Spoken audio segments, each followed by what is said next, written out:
عمرك حسيت إن الماضي ماسكك ومش راضي يسيبك تكمل؟ أو كل مرة تحاول تبدأ حاجة جديدة تلاقي أفكارك القديمة هي اللي بتسحبك وبتحبطك؟ النهاردة هنتكلم بصراحة عن أصعب تحدي في حياة أي واحد فينا، التحدي بين الماضي اللي بيشدك والمستقبل اللي بيناديك. إحنا دايماً بنعيش بين صراع الذكريات القديمة والأمل اللي جوانا لبكرة، بس السر الحقيقي في النجاح إنك تعرف تتخلص من القيود اللي سابت أثرها فيك وتجرب تفتح بنفسك الباب الجديد. استعد للرحلة دي، لأنها ممكن تغير نظرتك لنفسك وتدفعك أول خطوة على طريق نجاحك الجديد. كلنا عندنا لحظة معينة في الماضي بتسحبنا وبتخلينا نخاف ناخد قرار جديد.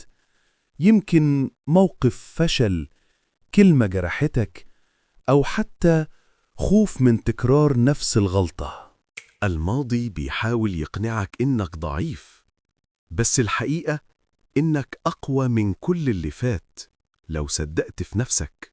أوقات كتير تلاقي نفسك واقف مكانك، مش قادر تتقدم ولا حتى تفرح بنجاح بسيط.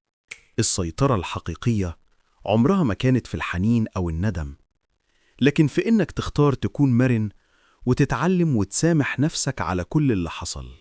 في لحظة هتكتشف إن اللي فات خلاص انتهى، وإن بكرة ملكك أنت، مش ملك خوفك القديم. جرب تبص لنفسك في المراية وقول لنفسك: أنا مش الماضي اللي فات، أنا المستقبل اللي هيصنع نفسه بإيدي.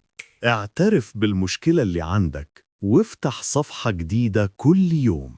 ركز على خطوة صغيرة كل يوم حتى لو بسيطة، المهم إنك تمشي لقدام. تخيل نفسك واقف قدام باب مفتوح وفرص النجاح الجديدة قدام عينيك. ارمي الخوف ورا ظهرك وافتح الباب لنفسك، المستقبل ملكك. قل لي في التعليقات إيه أكتر حاجة من ماضيك حاسس إنها معطلاك، وإيه أكتر قرار ناوي تاخده عشان تفتح باب جديد.